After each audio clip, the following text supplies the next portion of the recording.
Hey guys, Seth here from the future. I'm about to share some podcasts that were recorded just a little bit ago. And the reason why we're releasing them is because we still believe there's some good stuff in there. Now, first, you may know some things that aren't quite accurate anymore. We are no longer Make It Known Media. We are now Seth David Films. And we have been filming for a little bit longer than the time we say in the said podcasts. However, a lot of these concepts are still things we think are not only valuable, but will help you have a better wedding day. So we wanted to release these to the public because we believe it gives you a better chance to just be prepared for what is your most expensive day of your life. We hope you enjoy, and thanks for tuning in to Seth David Films Podcast.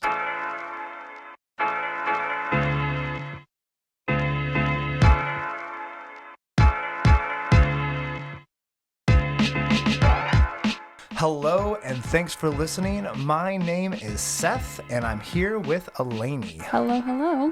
And we are part of the team that makes up Make It Known Media. We are a wedding videography team out of Monmouth, Oregon. If anyone's familiar with Oregon, it's a small town just outside of Salem, about an hour south of Portland, and we love filming weddings. How long have we been doing this, Elani? Weddings?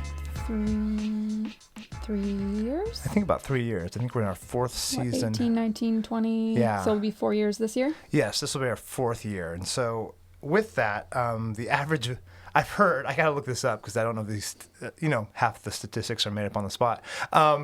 Most videographers' lifetime is usually 3 years. So we're approaching that time. Oh no, will we still be there? But no, this year's been amazing. We're slammed. 2020 has been very weird in so many ways, but for video, people have seen the need more than ever. So we are quite busy and excited for the season to start. But with that, we are kind of excited because every time I'm on the phone with a bride, there's a lot we get to tell them about because honestly, you only have your wedding for the most part. Hopefully just once. One time. So we often find ourselves explaining things to brides and grooms, and we figured we'd take this opportunity to kind of go through some of the things that we think are important to you. So our big goal here is to inform you of some things that maybe you don't know about or think about during the wedding days. And it's also to kind of introduce you guys to us because, we want to get to know you and get to know us. So we have a little opportunity now to kind of just share. And also, we just hope we inspire you to have your best wedding day experience possible. Because I've seen a lot of things, Elani's seen a lot of things, and we actually see different parts of the day that we are just seeing at different moments. So Elani's like, oh, did you see that? I'm like, no, I was off flying my drone somewhere or using the bathroom or whatever. So here's our first foray into the podcast world, and hopefully this will give you some tools to help you make that amazing wedding day experience. So, what are we going to be talking about today, Elani?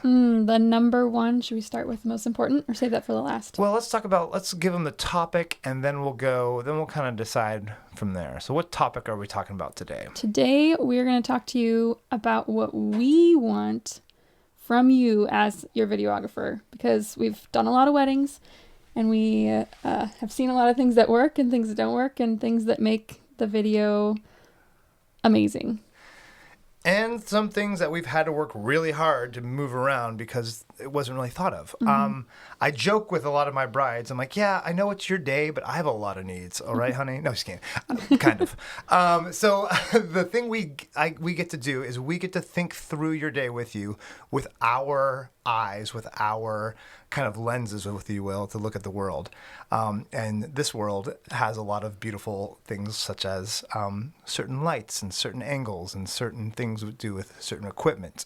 So we're going to kind of take you through that and talk about why this might be an essential part to your day, or maybe these things aren't essential to your day. Maybe you're not looking for the kind of video that we normally do.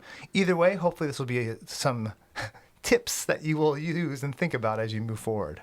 So, Elani, without further ado, let's go from number one. Yeah. Number one is golden hour. We want to take time away with you and the photographer at the golden hour, which is sunset. Yes, we can't. It just cannot be understated. This is like The most important. I always am afraid to say the most important part of the day, but it really is one of the most important things. And your photographer is going to say the exact same thing. We often have to deal with a lot of harsh light during the day, especially since most of our weddings are shot in the summer. But that golden hour gives us that half an hour time where we just get to get amazing light on you. You guys look amazing. You guys are ready to be shot like models, and this is the time to do it. So plan your day around golden hour. That may sound messed up. Like, no, I'm planning around Grandpa's speech or our first look or whatever else. That's fine. But golden hour is the most important thing to plan around. In fact, so important. One of my favorite weddings I've ever done, actually, we basically redid their schedule the week of the wedding. I called them up. I'm like, hey, I just looked at your schedule. When are we going to get away with you? And so they're like, oh. And so we redid the whole schedule. And it worked amazing. They were so laid back, so cool to work with. And frankly, it was one of my best shoots ever. But they were thankfully they were very thoughtful and planned ahead. Don't get me wrong. But as you plan your wedding, really think about that 30 minutes to get away from it. And, a lot of people do this during cocktail hour. What are some other things we've seen for golden hour when they get away? I've seen like some of them already have them doing games or the dance floor's already started. Yeah. If you're fall, then that time's sometimes even easier because you can get away right after the ceremony and do the golden hour. Because in Oregon, the sun sets like at 2 p.m. or something ridiculous. So yeah, you definitely want at least 30 minutes to an hour with just your videographer and photographer away from all your guests, just as a couple, to capture you in that perfect light. Perfect light. Okay. Golden hour is number 1. Number 2. This is like my favorite thing, but I'll let you introduce it. Oh, you want me to introduce it? Yeah. Testing. Is this thing on? Oh, hello. What are you talking about? Well, yes. Yes, this is on. Sound. Sound is, well, I was going to say most important, but it's second. No, it's maybe more important than some. It's the most important thing I bring with me, but it's not the most important thing about your schedule. Yes. So they're both most important for a videographer, because the photographer is not going to worry about sound at all. Yeah, and we care. Oh, we care so much. And why do we care so much about sound, Elani? Because without audio, your video, it's just a pretty music video. It's true. And it's fine. I've seen some very pretty music videos, but I'm like, I know nothing about them. You don't hear about the couple. Nope. You don't know who they are. Nope. What makes them special. Or not special. There's no story. And so for us, story is everything. Like when we plan our music videos, just kidding. When we plan our wedding videos, we make sure that we're telling the story as if someone's never met them before. And we want not only just to see them look pretty, but hear the background of the stories. We want to know as many personal touches from your romantic life as possible. And here's the thing. You can watch a video that might be a little bit overexposed or underexposed or shakier than maybe you'd like if it's got gorgeous sound. But you cannot watch a gorgeous video with terrible sound. It is just a horrible experience.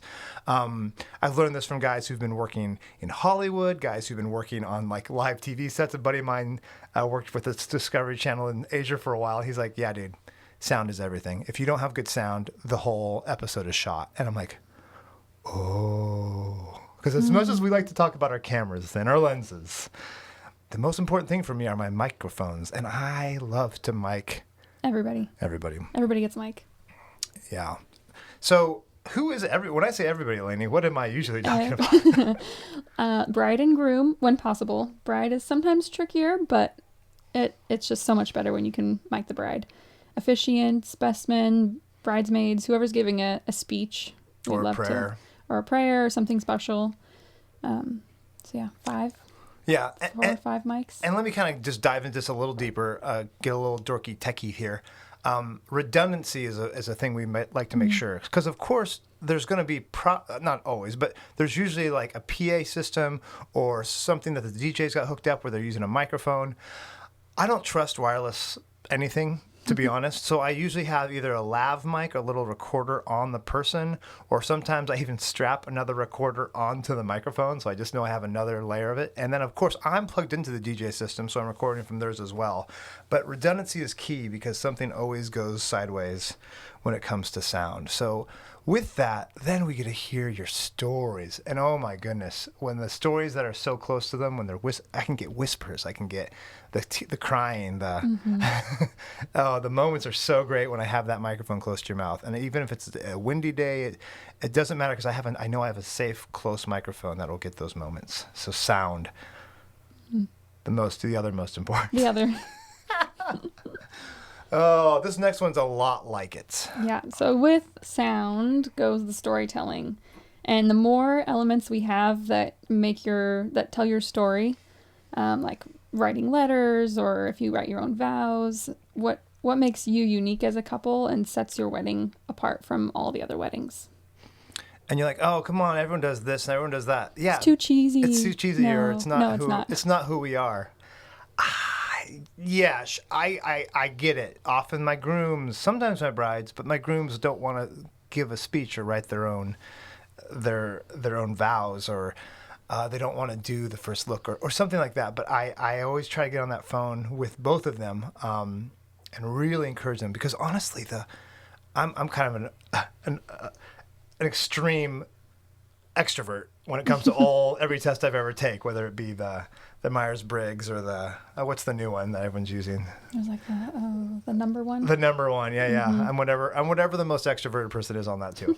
But honestly, I love the guys who aren't as verbal as me, because what they say they mean, and that comes through on video, and it just kills. So some of my favorite letters have been from the guys who haven't wanted to write them, because what they say just holds so much weight. And this is the one time, I say this is the line all the time, the one day that's culturally appropriate to be unapologetically romantic. Mm-hmm. Like, it's awkward if you don't be romantic on this day. So this is the one time in American culture, for the most part. There's some other situations you can argue Valentine's Day, but Hallmark wants you to believe that. So, but the one time in our culture that we get to be unapologetically romantic, and we get to capture that. There's going to be no other time in your life where you get to be this romantic in front of your family and friends and talk all about your love story, and have the added joy of having your friends and family around you. And those emotions that come from that, you just can't generate that. Mm-hmm. And so it's real, and it's I love it. And that's why I just love weddings for that reason alone. Yeah.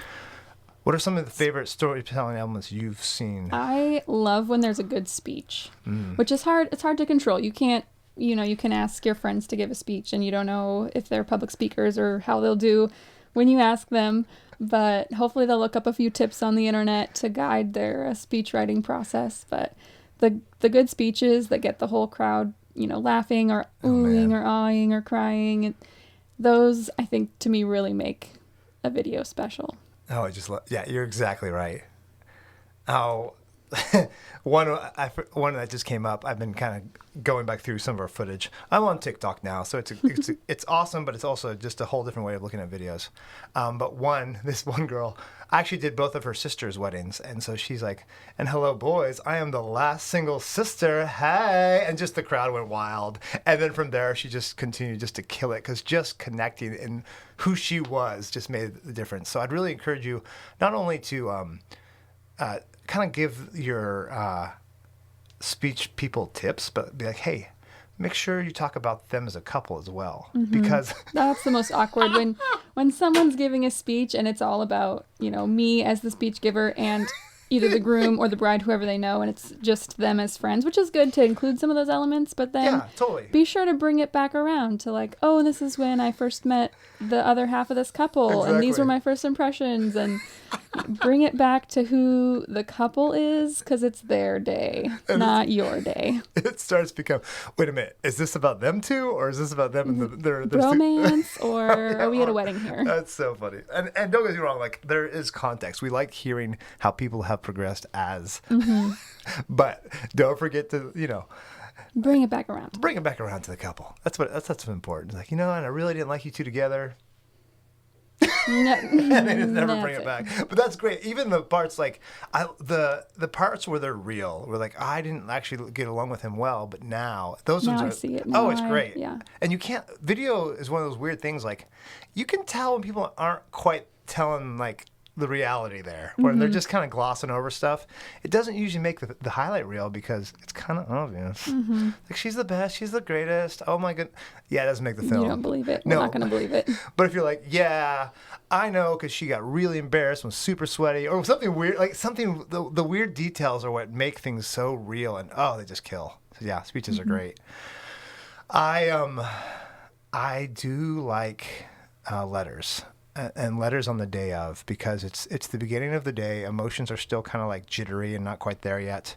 And so I love those letters because you get kind of emotions that you didn't really know were there. And so it's almost surprising to the bride and the groom or whoever's getting married as well, because they just it almost catches them by surprise when they're reading this, and they're like, oh my goodness, like I'm gonna cry. I'm like, yeah, you are. And it's cinematic gold. So those are some things that I've really loved. So storytelling is such a huge thing, and you don't have to be overly gushily romantic. Some of my favorite moments where they had like, they love The Office, so there's this Office quotes all throughout the ceremony. It was great. It's pretty funny, and you don't really have to be a public speaker. Elani said it already, but just being yourself is so much better. I have good mics. I'm gonna get it. Don't have to like project like you're talking to a million people in front of the White House lawn or something.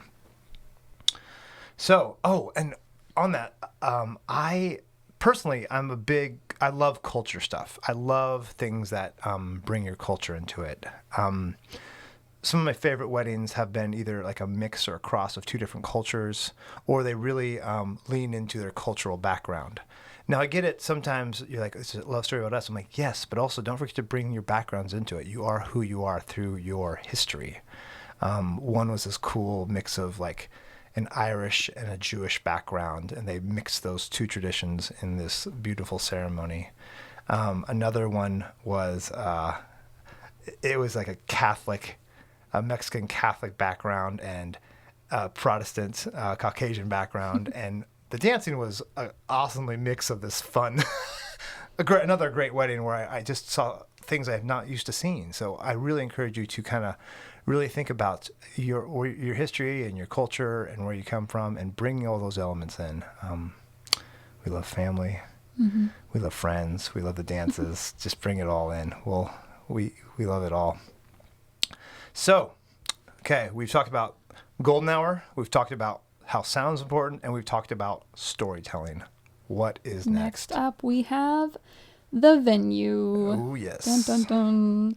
So there's lots of elements to a venue that we think about as videographers. When we first arrive, we're going to scout out all the best shooting spots, but there are a few things in particular that we're looking for.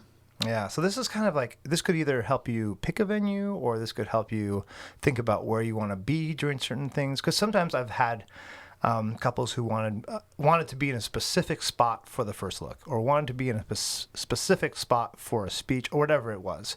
So I encourage you to, one, let us and the photographer work together to find those spots, because light is king of all those situations, and we follow the light no matter what. So, but we also look for shade. Yes, exactly right. And we're not looking for the sun, frankly. We're looking for the opposite of the sun, or making the sun backlight. Because a lot of things that people don't understand is backlighting is almost more important than front lighting 90% of the time. So things we love in venues. Trees. We like trees. We like the foliage in the background. So we like shade. But we also like open spaces. And the reason for those open spaces would go back to number one, golden hour. We love having that wide open field or that hill, so you can just get the sunset in the background as you two dance and hold and make out, and we film it all. And we love those moments. We also like places with kind of interesting architecture, and but for me, shade, open spaces. Anything else? And also private locations. So if you have a venue where it's all one big open field, when we take you away for golden hour, we don't want your guests all standing around watching. So that makes it hard for you to be gushy romantic naturally. You're just looking at your friends who are staring at you. So Yeah, having a place to escape to is also key. Yeah, and for wedding, for the letters beforehand or for the first look, all of these are great places for private locations, little nooks, little behind some trees, maybe a room on the side.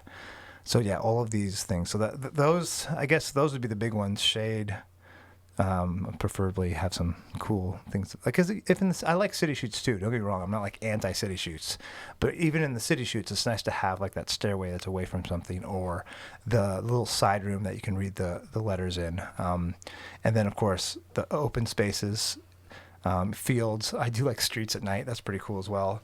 The other thing, of course, is private locations to have all those moments. So anything else on venue that I'm not thinking of? Mm-mm. What are some of your favorite venues you shot at? You don't have to name names. We can kind of give the setting.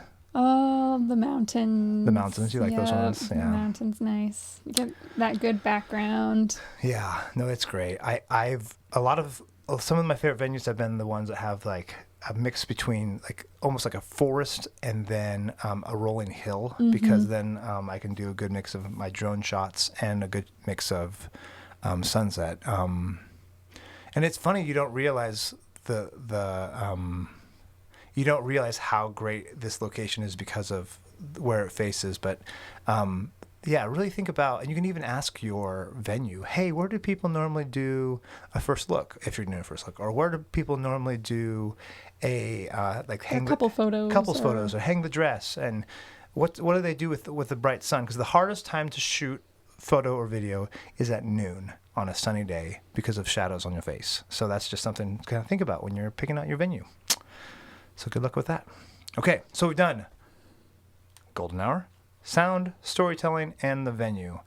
Now, what's the next thing we want to talk about? Are the VIPs. So who at your wedding are the people that are the most important to you? Your best friend, your grandma, your mom, your dad? Who of your family is here? Who are they? We want to know how they're related to you and why they're important to you. Yeah, really letting us in on kind of the inside of like your social and family situation. Because those VIPs are great. I personally had a aunt at my own wedding who we knew wasn't going to be around much longer, and so we actually we had a pretty quick turnaround from our engagement to our wedding because we wanted her to be part of it. So we all have these moments that we get to experience, and so of course some of them are obvious, like your best man, maid of honor. You picked them. We know you picked them to be your best man for Exactly a reason, right. But we may not know about great uncle so and so or great grandma. So we'd love just to kind of get in there and really know who's important to you. There was this one wedding that there was a grandma and a grandpa who they had split up, and then they danced together for like the first time in 50 years, but I didn't know that. Thankfully, one of us caught some footage of them so I could add that onto the highlight reel. But man, things like that would just help me so much when I'm looking at like, okay, that's great grandma. I know to kind of keep my eye on her. I know so-and-so is going to give the speech. I got to make sure I got some good angles on that. I mean, most of the times, the obvious ones, we're going to get the normal stuff. We're never worried about not catching the speeches right or the ceremony right, but just making sure that we kind of know who's going to be there in certain moments. Yeah. Some speeches aren't always planned, but if I know who these people are coming up randomly, gives me an idea when I'm doing the edits who to look out for. And depending on the size of your wedding, obviously everyone you invite to your wedding, you hopefully want to be there. So everyone's important to some extent, but knowing, this person's my third cousin once removed who my mom wanted me to invite versus this is actually my great aunt who was my best friend growing up, or we don't know the difference. We don't know who any of them are until you tell us. Right. So. And you can tell which one of us is married and which one is not, because Elani said everyone at your wedding is someone you want to be there. Obviously, she hasn't been married yet because she doesn't know how politics work. No, but that's true, though. I've also videoed some hilarious moment that I thought was great. But then the bride and groom came up to us afterwards like, that will not be in our video. I'm like, Please don't put that in. Okay, I noted, and I wrote that down, and we did not add that person to the video. So no, yeah, VIPs and maybe stray away from videoing these people. The opposite of VIPs. Yep. Oh, that's funny. So next up, let's talk about, we got two more. So that's 1, 2, 3, 4. So we have golden hour, sound, storytelling, venue, VIPs, and next up, social media. Dun, dun, dun. We love it. We hate it. I don't know how you feel about it. There's a lot of things that it's nice to know about social media. So first off, I live on Instagram. And on TikTok. And I'm starting to hang out on TikTok. Stuff goes on Facebook for me, but I'm not a big Facebooker just because, I don't know, it hasn't been a big driver for business. But I also want to know where you live and kind of tag you on those things because, hey, maybe you're still using Vine. And so, hey, you know what? Oh, wait, Vine doesn't exist. Sorry, guys. Maybe you still love MySpace, and I'll get a MySpace account. No, I'm joking. But in all seriousness, what I do love doing is tagging your bridesmaids and groomsmen and family along the way because this kind of builds excitement on the wedding day. And then when I get that trailer out really quickly, people just get more and more excited about this. Mm-hmm. Some things that I've noticed is if you do a hashtag, let me know about the hashtag because then we can all exchange the hashtag and use that as we post it. Because during the wedding day, I'm on social media a lot, posting while we go along. And all those behind the scene clips that aren't going to make it into your highlight video, but are cute and fun and add a little bit to the day. So much so. I believe I'm a strong believer in these because I think it helps connect with people in so many more ways, and they know what's going on right away. Because if you're paying me to make this video, you might as well have all your people see it. That's kind of how I kind of feel about it. And so much so that I'll put the importance. I'll be like, okay, I'm getting the social media post. Elani, you go get this because I think this social media post is that important. Yeah. Okay. Any thoughts about social media? What you see? I usually forget to take the social media photos. Yeah. But they're fun to see. I like going back through and remembering the little bits of the wedding day because it's very different. It's not edited like the highlight video is. So, you can watch a couple's Instagram teaser, but you get a totally different vibe from looking at the Instagram stories of the behind the scenes. Totally agree. And that's why I kind of do it. The stories is going to be your like what's really going on. And then I'll mix in the pretty stuff as well. And I've actually learned a lot from TikTok in the last week from this because we kind of like all the experiences, the fun, funky, the beautiful. And sure, we're putting a lot of work into that beautiful final videos. But it's still super fun to get all those fun behind the scene moves. So social media is a big deal to me. It might not be for you, but I encourage you to really think about it and make that part of your wedding day plans. Think about social media and how you're going to deal with it. Some people turn off their phones for the ceremony, but then turn it back on for the reception. Just kind of think through what is your social media plan for the wedding. All right. Last but not least, we have dun, dun, dun. Special moments, mementos. What about your wedding day are you most looking forward to, besides obviously getting married? For sure. This one's interesting because it's so different from couple to couple. I'm thinking specifically about a bride who had these beautiful little jewelries and trinkets, and they were all her grandmas and great-grandmas, and they were just these gorgeous little things that I never would have thought about. But those mementos being part of her wedding day story was really important. So we made sure to get video of that, get video of all the things that kind of mattered to her, and all of her friends are like, oh yeah, she loves that. And it's just kind of, I would never have thought of that. So think about those special mementos. Anything you're... Yeah, let us know if you're bringing a dog, if you have, if you're planning a dance with your mom or your dad that you've been practicing and are going to show everybody during the reception. We want to be ready for that and capture that. Definitely. There's been mugs with people's names on it that their grandma uses or their parents use it. There's been time like, hey, we want to get a photo shoot with our dog later. That's been a thing. the planned dances, of course, we want to know about all of those so we know we're in the right position and I have the right equipment. I have like the right gimbal or whatever it is I want to use for that specific dance. Maybe you guys are singing a song. I had a couple that sang a song together and I had to, quickly think, oh, now they're singing the song. So just kind of give us a heads up to what those moments and mementos are. And we can keep the right mics on the right people for the right times. Yes, exactly right. Because then we can get that story. Because again, it really does all come back to storytelling. The reason why we want good sound, the reason why we want a good sunset, the reason why we want to know who the VIPs are, because we want to tell that story in the clearest way possible. Another thought I was having with this is when you're bringing us into the picture, we know what you are most excited about for your wedding day. Now, there's going to be a lot of things that aren't planned that you love, but a lot of times, like, oh yeah, I'm super excited for the father of the bride dance, and we know, like, okay, awesome. We'll make sure to really emphasize that in ways that we maybe wouldn't before. Or there was another one I was just thinking of. The other one was actually taking the bridesmaids were doing a dance together on the floor that I had no idea about. And all of a sudden I'm like, okay, now there's glow-in-the-dark sticks and everyone's doing this. No idea about that. So I was like, okay, we need to have more of a powwow before so I can actually get all this information beforehand. But man, it's great. But if I miss a couple seconds, it's just that conversation. And so this kind of goes back to the relationship your videographer and you have. We really want you to be communicating with us and us with you, because we're going to be right next to you on one of the most important days of your life all day. So we want to have that open conversation. And that's kind of why we're doing this whole podcast. So you have a chance to hear from us what we think is important so that this conversation can happen and you can be better prepared and you can have that amazing wedding day experience.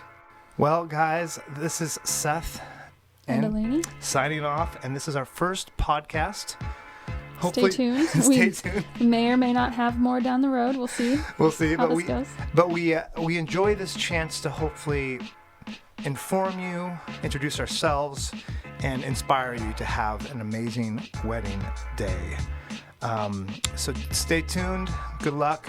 Much love from Make It Known Media, and have a wonderful time planning your beautiful day.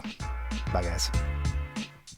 Hey guys, thanks for listening, and I want to introduce you to the third member of our podcast, and that is producer Jason. Hey there, hello. Jason does all things producing. He also writes the music and performs the music for our intro and outro. Wonderful, Jason. Thank you so much. Multi-talented I'll take it. here. So I'm going to leave it to Jason, and he's going to kind of take you away and give you a little preview of what's coming up next week. Absolutely. You can find us online at SethDavidFilms.com, as well as on our YouTube. If you search Seth David Films, you'll find that, as well as Instagram. Same thing, Seth David Films. And if you or somebody you love or know needs a wedding videographer, we would love to help you out with that. So definitely go to the website and check that out. Also, you can email us if you have any questions about anything that we talked about today or anything that we will talk about, or any questions in general. We'd love to hear from you, just in general. You can email Seth at Make It Known Media as well. And make sure you tune in next episode as Seth and Elani talk about the day of wedding advice. That is the things that you're going to need to know if you are getting married on that special day. What do you do? And so they're going to have some advice for you. Have a great week, and we'll see you next time.